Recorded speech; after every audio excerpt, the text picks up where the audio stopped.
of Ali Muhammad. Thursday night is from amongst the special nights that we possess. It is a night of dua and a night of ibadah. There's an interesting point that's going on in the community and worth to mention. Years ago, I went up to my parents and I said to them, I bought my first piece of property. I want you to congratulate me. I bought property. They were very excited. They had no idea. And they came up to me and said, really, you bought property? I said, yes, I'm very excited about the property that I bought. It's the first thing that I bought that's a piece of property, and I want you to congratulate me for it.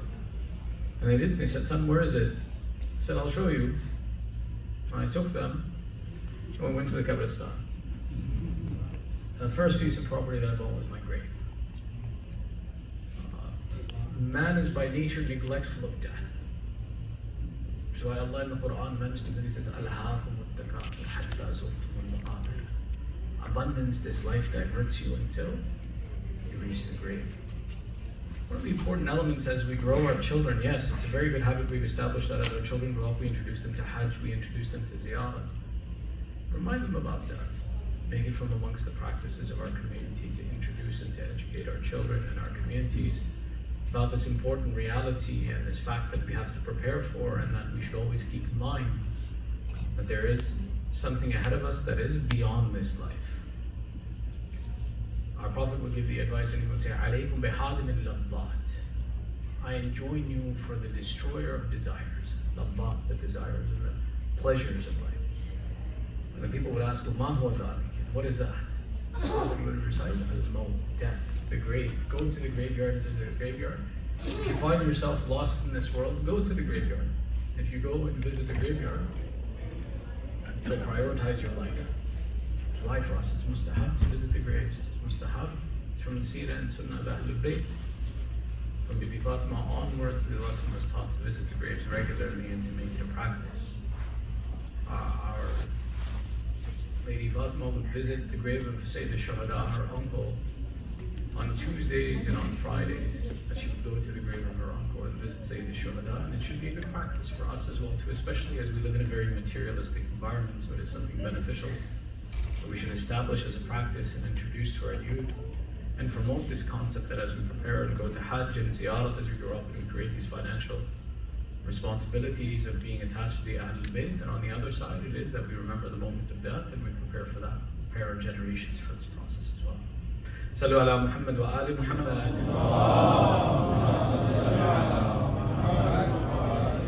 Tonight's topic, in a different train than the topic that we had yesterday, talks about, and our discussion tonight is pertaining to what happened to the head of Abu Abdullah after the day of Ashura. The discussion tonight is a little bit on the heavy side, but it's split into 4 parts, and it has some tariq, bayan of history, as well as some important points that are affiliated with the lessons that are taught by this event of what happened to the head of Imam Hussain. So inshallah, we'll begin our discussion in these 4 parts with your loudest of salawat ala Muhammad wa ali Muhammad. We know that on the day of Ashura, after the shahadat of the Imam, his head was treated differently than the head of the rest of the shuhada. All of the heads were collected, of the shuhada, but the head of Imam Hussain was immediately sent to the city of Kufa, versus all of the other heads of the shuhada were collected and were kept with the sibaya, the prisoners. For the rest of the heads, what they did was they collected them and they split them amongst the qabilas that participated in the ma'rika, in the battle. The intention of this was that obviously the army of Umar Sa'd was massive, and the enemy that they had faced was very small. The basis of reward that would be given was by the gallantries and the braveries of battle. The habit was that the Arab would reward the ones who participate in battle, but where the enemy was so few, it became the responsibility of the Mal'un to separate the heads into the various clans so that the clans would receive a reward from the Khalifa for what they participated in. And the Shuhada's heads were paraded with the Sibaya, with the prisoners and the family of Ali Muhammad, and they left the field of Karbala on the 11th of Muharram. But on the 10th of Muharram, Umar Sa'd, immediately after the event of the Shahadat of Imam Hussain, sent the head of Abu Abdullah straight to the city of Kufa. Famously, the one who was given this head to take it to Kufa, his name was either reported as Khuli of Khuwaylid. Khuwaylid ibn Yazid is the Arabic pronunciation of his name, who was given the head, and he proceeded immediately from Karbala around the time of Asr, straight to the city of Kufa. And his intention was, as Umar ibn Sa'ad had instructed him, go straight to the Khalifa, to go straight to Ubaydullah ibn Ziyad, and present him with the head of Imam Hussain to say that we have completed the task that was given to us. Now the distance between Karbala to Kufa is about 80 kilometers. And if he left at Asr, his time of reaching there, because it takes some time even with a horse, was such that the gates of the palace had been closed. So he went in straight to the palace, but he found the palace closed, so he returned to his house. When he returns to his house, he takes the head of Imam Hussain and he places it under a wash basin, something that was used to wash the clothes. It was a bucket that they would use for washing the clothes. He placed it under that. He went to his bedroom. This Khuwaylid had two wives. One was from the Bani Asad, and one was Hadrami, Noura al-Hadrami, Noura bint al-Hadrami. Noura is the one who narrates. She says, that night was my night to spend with my husband. I went to go see Khuwaylid, and I went to him and I asked him, Bashir, what happened? You're here all of a sudden. What happened? And he explained it, and he says, I have brought for you all the wealth of this world. She says, really? He says, yes, I have brought for you the head of Hussein ibn Ali. She narrates herself, she says that I said to him, the others bring gold and silver, and you bring to me the head of Rasul, the grandson of Rasulullah. She says, I swear by this that your head and my head will never be under the same roof ever again. She says, I exited the room. He called his other wife from the family of Banu Asad, and I went down to where in the courtyard was the basin was placed. And she says, I swear to you, in that night, I saw a column of light rising from this head to the heaven, and I would see white-colored birds circling this place. The next morning, Khuwaylid came, took the head of Abu Abdullah, and proceeded in to go see Ubaydullah ibn Ziyad. Famously, it's either narrated that it was Bashir ibn Malik or it was Khuwaylid who goes and proceeds to Ubaydullah ibn Ziyad and recites a piece of poetry and says, fill my saddlebags with gold or silver, because I have brought for you the best of creation, the one who was best from his mother and father, and who, when it came to lineage, there was no one better than him. Ubaydullah ibn Ziyad becomes upset upon hearing this, and he says, if you knew this about him, then why did you kill him? And whoever this was, whether it was Bashir or whether it was Khuwaylid, it said that Ubaydullah had him killed and there was no reward given. The description continues and describes and says that Ubaydullah, with his courtiers sitting inside of the governor's palace of Kufa, took a stick and began to strike the lips of Imam Hussain. As he did this, Zayd ibn Arqam, who was one of the companions of Rasulullah present, he says, Oh Ubaydullah, I ask you to lift up your hand because I have seen Rasulullah kiss these lips. The disrespect that Ubaydullah displays to the head of Imam Hussain, some narrations go so far as to say that it was as if we saw from his disrespect that the walls began to bleed to curse this Ubaydullah for his actions. Eventually, Ubaydullah lifted up his hand and he takes the head and he has it paraded around the city of Kufa on a spear. This is where their famous description says that as the prisoners of Karbala entered into the city of Kufa, it's a very famous narration. It says, as the Sibaya, as the women entered into the city of Kufa, that for the first time Sayyidah Zainab saw the head of her brother on a spear. Now, let me explain this hadith and why it's a significant hadith. We're going to take a little bit of time to explain some of these points. We have 4 areas to mention. We're still in the first.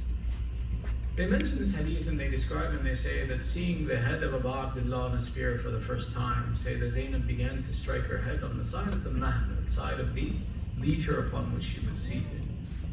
And that she struck her head by seeing her brother in this condition until eventually she began to bleed. This riwayah is not authenticated in the sense that some of the other riwayah that we have that are authenticated. This riwayah is typically mentioned by people who want to, for example, discuss the concept of azah and the description of mourning for the sake of Abu Abdullah. And I say that if Sayyidah Zainab could mourn like this, then what is our problem with mourning? In reality, we don't need this hadith to prove that the rituals of mourning and aza and latam and matam and sinazani are acceptable and that these descriptions are permissible for the process of mourning about Abdullah. And rather, it's a da'if in its condition itself. Further to that, the actual description of how Sayyidah Zainab enters into the city of Kufa, this conflicts with it. That famously, these women were not mounted on litters when they were brought and they were taken as prisoners. The intention of the army of Umar al-Sa'd was to disrespect, to denigrate these women as much as possible, such that a litter which would be commonly used for a lady to be seated upon a camel was not even offered to them. In some descriptions, and some mu'arikhin have written that they were mounted onto the backs of mules, others that they were mounted onto the backs of camels without a litter in difficulty. The riwayah itself has some problems with it. However, the essence of the goal of describing the permissibility of azaa, we don't have to go to this level. Rather, azaa was something that was established in the shahadat of Hazrat Hamza. The shahadat of Hazrat Hamza. Rasulullah invited the women of Medina to come and to mourn over Hazrat Hamza. He saw the women mourning their dead, and he says, there is no one who mourns my uncle. So the women of Medina gathered and they held a majlis, and it was azaa done, as was the tradition of the Arab. And that's sufficient for us to say that if Rasulullah promoted this, his uncle was Sayyid al-Shuhada of his time. Abu Abdullah is Sayyid al-Shuhada for all time. And to mourn for him and to express our grief for him is a natural occurrence, and it would be min bab awla, more recommended than even not. In this way, after we say that Ubaydullah paraded the head around the city of Kufa, he then sent the head of Imam Hussein from Kufa to Sham, which is the second point of the story and the history of what happens to the head of Imam Hussein. This time period from going from Kufa to Sham, there are many places where this head was kept, but there are some things that were specific to the head of Imam Hussein that were unlike anything else. One of them is that the head of Imam Hussein recited Quran. This recitation of the Quran includes the verse that we began our discussion with from Surah Al-Shura, the final verse. Certainly those who are the oppressors shall soon know what a turning they have turned and what they have brought ahead of themselves from their actions. And that they said that we would hear the head of Imam Hussein recite this verse. There is Surah Kahf, and verses of Surah Kahf pertaining to Ashab-e-Kahf that are famously narrated as being recited by the head of Imam Hussein. One in particular is highlighted, the 9th verse of Surah Al-Kahf.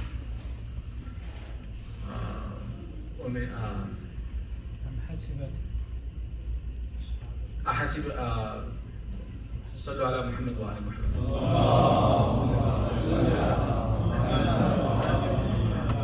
Sometimes shaitan takes us away from the path. أم حسبت أن أصحاب الكهف والرقيم كانوا من آياتنا عجبا. This verse very famously is recited by the head of Imam Hussein, that where the verse itself says, and did you expect and did you believe that the companions of the cave and of the inscription were from our amazing signs, ayatina. And Zayd ibn Arqam, upon hearing the head of Imam Hussein recite this from a spear, says, La wallah ra'suka ya Hussein a'jiba min dhari. No, I swear, the companion of the Prophet would say that certainly your head reciting Quran from the spear is a more amazing miracle from Allah. The recitation of this Quran we see all throughout. It's not in one place that, for example, it only happened in Kufa or it only happened in Sham. Rather, it happened throughout the entire journey, which is why one of the questions that's asked is, why would the head of Imam Hussein recite Quran? We would say that this is certainly within itself a mu'jiza, a miracle. Any miracle that takes place in Islam serves one of two purposes: either to prove the religion of Allah or to protect the religion of Allah. When we see the head of Imam Hussein reciting Quran and reciting the verses of Surah Kahf and reciting other verses of the Quran, whether from Surah Al-Shura or from Surah Al-Baqarah as well too, there are verses that are noted to be recited. We would say that there are two reasons why intellectually we can come to this conclusion. One is that the intention was to protect the religion of Allah and to provide a source of hidayah.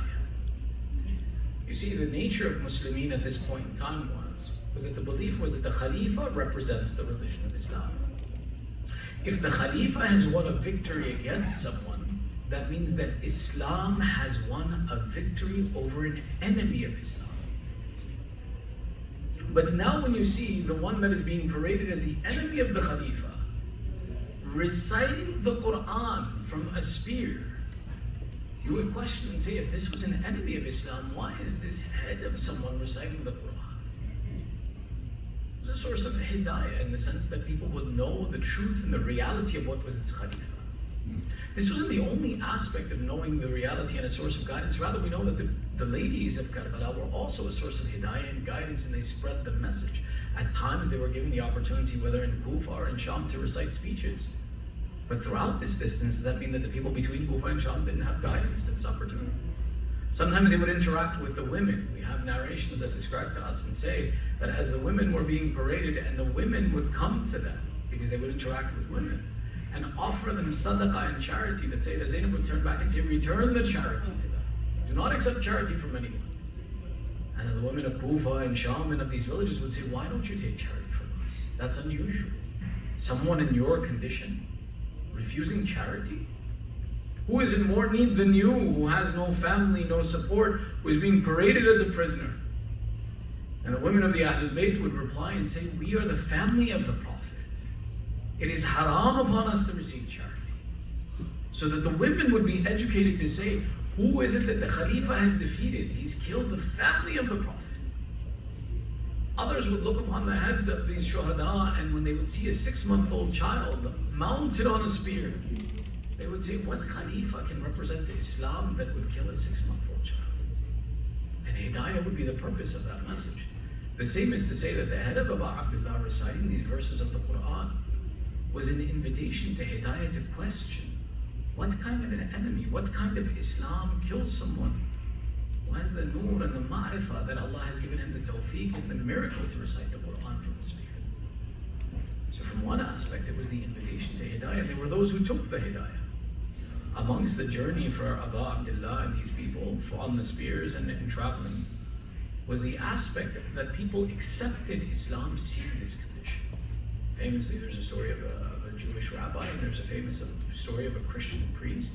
There's another Christian priest who, upon seeing these heads, says, this is the grandson of your prophet. I shall give you 10,000 dinar. Let me keep him for the night. And he keeps the head of Abu Abdullah, who was a church at that point in time, for the night. And they narrate that we received 10,000 pieces of gold or silver from him, that the next day, after we left this place, turned into sand and all the gold disappeared. That there was no profit to be made from the killing of the grandson of the Prophet. In this aspect, one element that we see is that the recitation of Quran was a hidayah. The other thing that we can see from this, Sallu ala Muhammad wa ali Muhammad.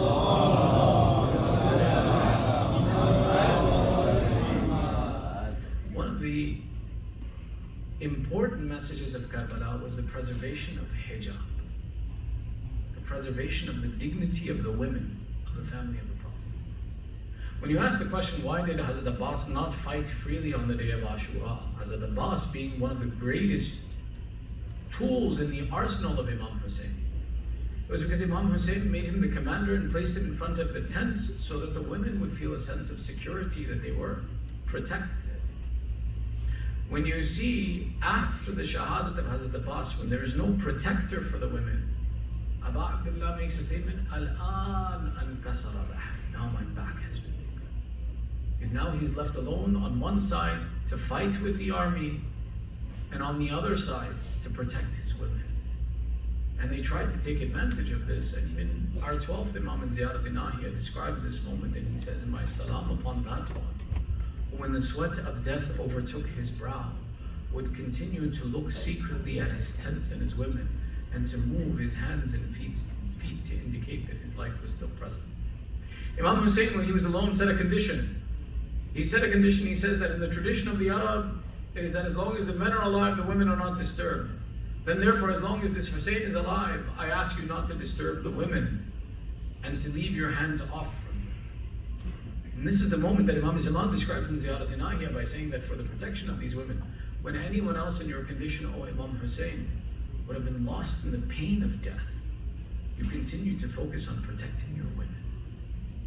Concept of hijab and the role of men in hijab is one of the secrets of Karbala, one of the hidden messages that only one who understands the mission, the akhlaq, the tarbiyah of Ahl-e-Bait will recognize. That this hijab and its preservation is not a women's issue. It's a family issue. It is the responsibility of the men to ensure, to protect, and to take on difficulties. A woman's hijab is not disturbed. So the other message that we can see from this description, that the head of Imam Hussein on a spear passing between the cities of Kufa and Sham would recite the Quran, was to distract the people from looking at the women of Ahl-e-Bait. Which is why till today, who has read an apt description of exactly how many women there were? Na'uzubillah, what they looked like, what were their attributes? Nothing. Nothing of this sort exists. Because Allah preserved their hijab. And He preserved their hijab through one of these resources at the head of Imam Hussein would be that unusual sign that people would pay attention to of the recitation of the Quran. Even the women believed in the importance of this preservation of hijab, which is why upon the entrance to Sham, you see a very famous conversation. We narrate this conversation typically around the 1st of Safar, upon the entrance of the women into the city of Sham, is where one of the women of the Ahl-e-Bait says, O Mal'un, enter us into Sham from one door and enter the heads from another door, so that if people go look at the heads, they don't look at us. Separate us to protect our dignity. Because the crowds of Sham were massive. And what did they do in reply? No, they ensured that the heads stayed amongst the women to show the indignity and disrespect that they could to the family of the Prophet. There are many narrations that describe events that took place from Kufa to Sham of what happened with these heads. But they are very heavy masajid, so we'll mention one. But it is not the moment of masajid. Sallu ala Muhammad wa ali Muhammad.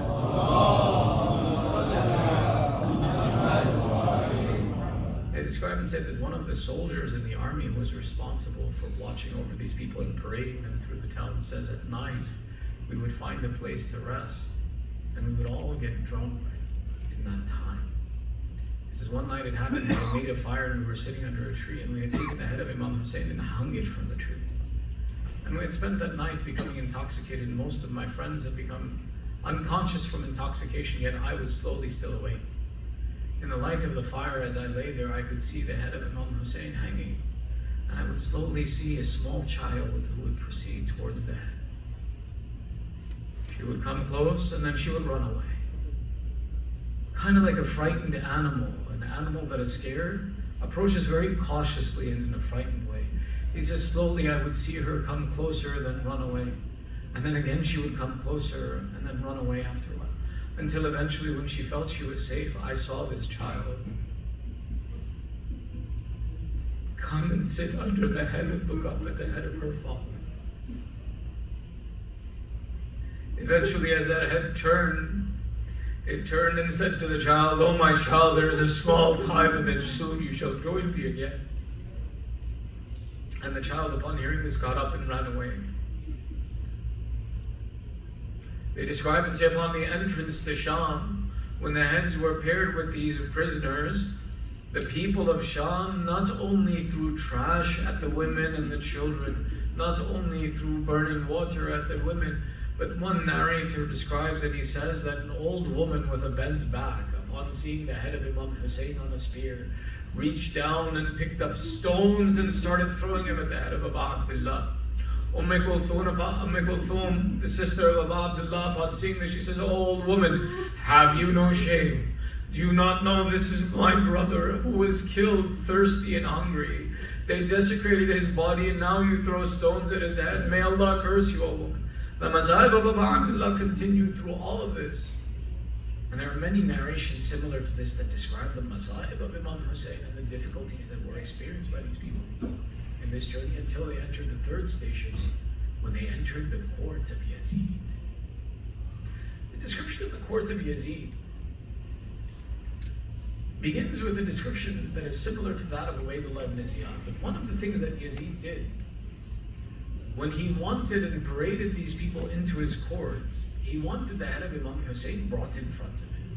But it was against the ghira, it was against the dignity of the Arab that he could do anything to the head of Imam Hussein while the women were in front of him. So he takes the women and he places them and seats them behind his chair.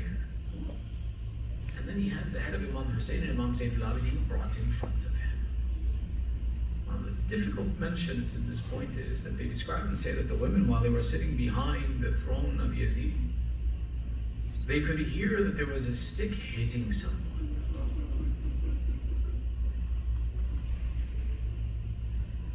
Yazid, the ghira of the Arab didn't allow for a man to do this action in front of women.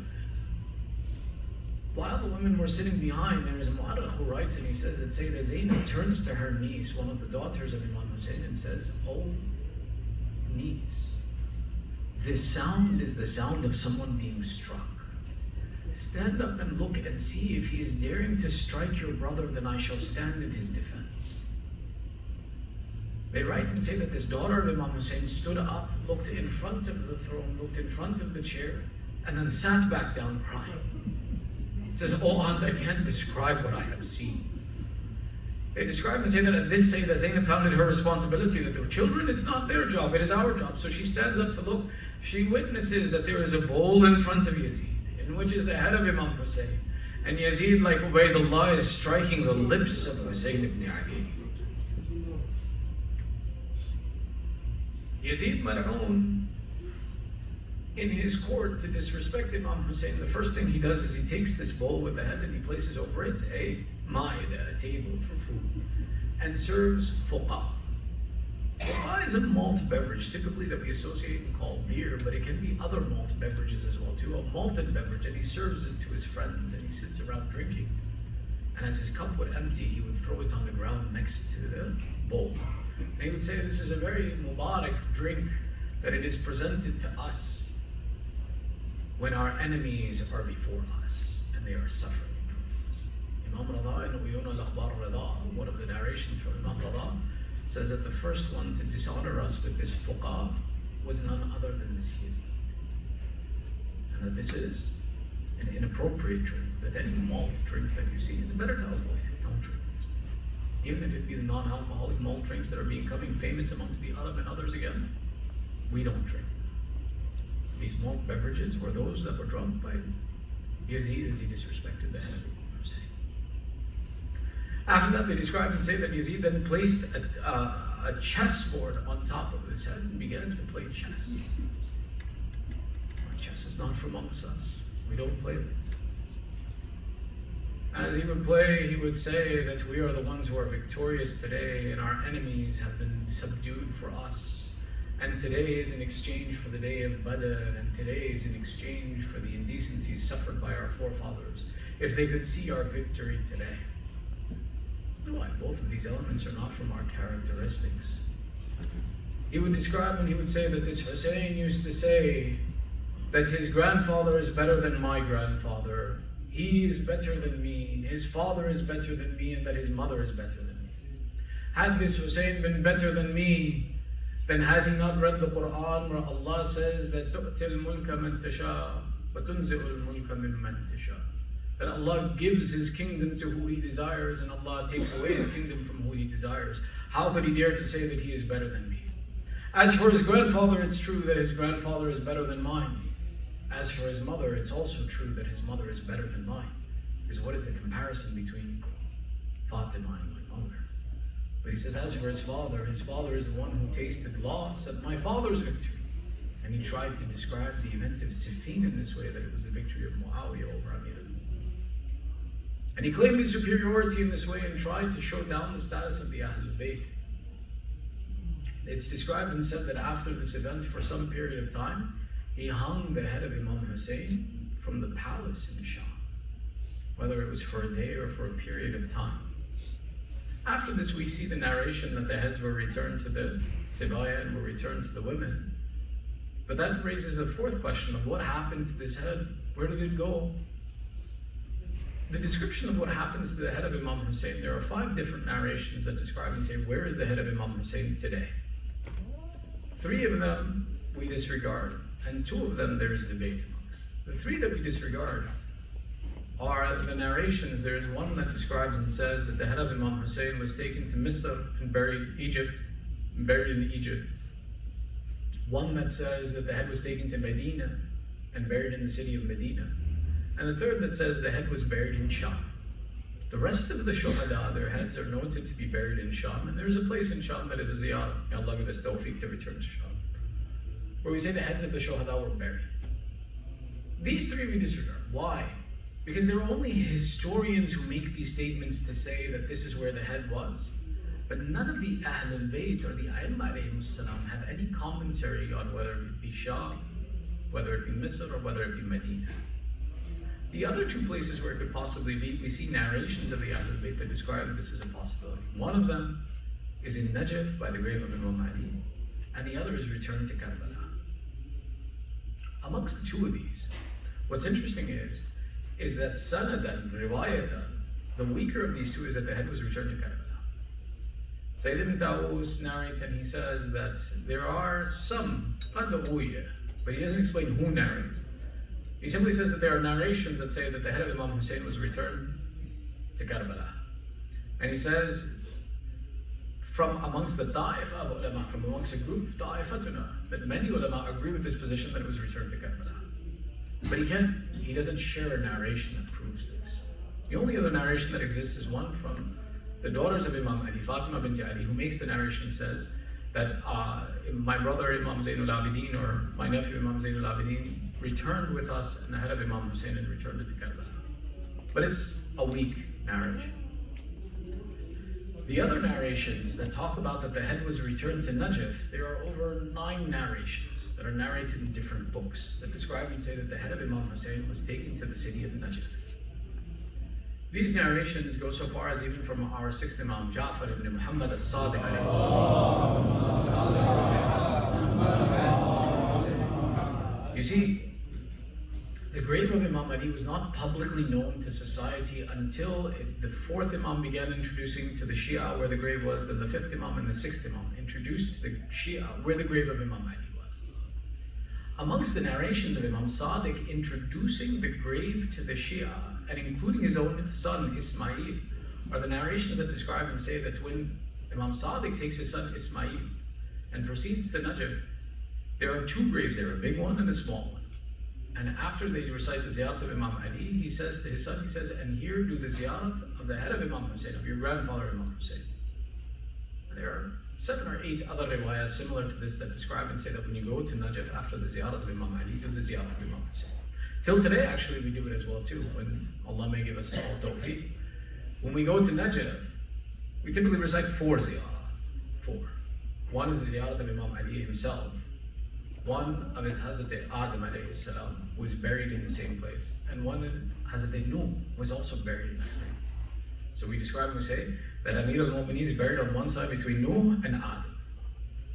That these 2 are on either side of Imam Ali. When you go to that side, there are 3 graves in there. The 4th ziyarat that you typically recite is a short ziyarat of Imam Hussein. And it's noted that the ziyarat is because the head of Imam Hussein was buried there. Now, if you go, you don't see a separate place or a location, nor do you see any marker of this burial of where the head of Imam Hussein was kept. The reason for that, and the discussion around that, is to say that the head of Imam Hussein was kept there for a period of time, and then it was returned to Karbala, and that the actual head is still buried in Karbala. They collect between these 2 sets of narrations, between Karbala and Najaf, that for some period of time the head was brought to Najaf, and then from Najaf it was replaced into Karbala. How? There are a few discussions about this. First and foremost, we take a look and we see when Imam Zainul Abidin is allowed to leave, he says, give me the head of my father. And Yazid says, I won't do that. I will not give it.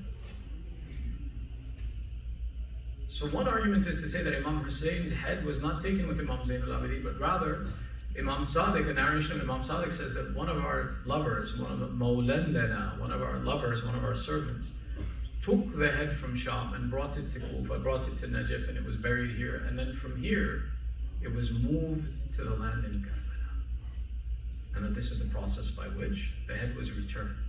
Which is why till today we still make the comment in the discussion that only one of the head of the shuhada was ever rejoined with his body, and that is the body of Imam Hussain. The other is that the narration describes, and he says that when the head was returned to Najaf, Allah is the one who joined the head back to the body. Allah collected these two together, and Allah moved the head to the body. This is also possible in the sense that when we take a look and we see that there are people who may be buried in one place, but Allah, out of their honor and dignity, moves the body from that grave to an honorable location. The same way someone who is indignified may be buried in a dignified location, but Allah moves that body from one place to another to indicate that this person didn't deserve this honor. So it is a possibility, and it's been seen in other circumstances as well too. But today, when we go, we still perform the ziyarat of Imam Hussain from Najaf. It is one of the mustahabbat. It's one of the recommended actions that you perform a short ziyarat of Imam Hussain. But that collectively the ulama and the instruction has been given that now this head has been returned to Karbala, and it is the only head of the shuhada that has been returned. This being the brief description of the history of this process, it points to the azamat of the masa'ib of Imam Hussain not having had concluded with the day of Ashura. The masa'ib of Imam Hussain are such, are so painful, that even those women who went through great difficulty commemorate the masa'ib of Imam Hussain over their own masa'ib. Yesterday we mentioned the mother of Sakina, the mother of Ali Asghar Rabab. They describe and say about this Rabab that after they brought back from Sham, when she comes to Karbala, she refuses to leave Imam Hussain and says that if I have left my master here, then here I will stay. They describe and say that this lady took an oath and she said that I left the body of Abu Abdullah under the open sun. Oh Allah, I swear that as long as I live, I shall never take shade again. They describe and say that this lady spent some time by the grave of Imam Hussain until eventually she was forced to be returned to the city of Medina. One of the companions of Imam Zainul Abidin says, I came to the house of Ali ibn al-Hussain. It was the middle of the day in the peak of the heat. As I approached to go see him, I passed through his courtyard and I saw some ladies that I imagined were the servants of the house of Ali ibn al-Hussain out under the sun in the middle of the day. I imagined to reprimand the Imam and tell him that how inappropriate it is that you, the grandson of the Prophet, the servants of your house, sit under the sun. He says, when I sat with my Imam and I said to him, Ya Rasulullah, isn't it wrong that you should keep your servants under the sun during the heat of the day? My Imam wept and said, these are not the servants of our house, but these are the dignified ladies of our house who have sworn that if we left Imam Hussain without kafan, under the open sun on the day of Ashura, and he stayed under the open sun without anything to cover him for 3 days, we swear we shall never take shade again. They describe and say that at one point in time, Imam Zainul Abidin and Sayyidah Zainab approached this Rabab and said, oh Rabab, the time has come. Take some shade now. The mourning of Abu Abdullah has been completed. It is sufficient for you. They describe and say that from one side Sayyidah Zainab took this lady, from the other side Imam Zainul Abidin guided her. As she approaches the shade, she raises her hand. Oh Allah, I swore to you that in my life I would never seek the comfort when I left my master. She does not cry for Asghar, who flapped like a bird in the arms of his father. She does not cry for Sakina, who was killed, burned, and injured in the prison of Sham and left as a prisoner. She turns and she complains to Allah, oh Allah, your Hujjah, the master of humanity, was killed in a way no one should have. I could not honor him. She takes the oath of Imam Hussain, by the oath of that son of Zahra, who stayed under the open sky. Ya Allah, I'm in a condition now that either my oath will be broken, or I will listen to the authority of the Imam. Ya Allah, end my life in this moment. They describe and say before she reaches the same shade, the soul of Rabab leaves her body, and she dies in anger over the killing of Imam Hussain.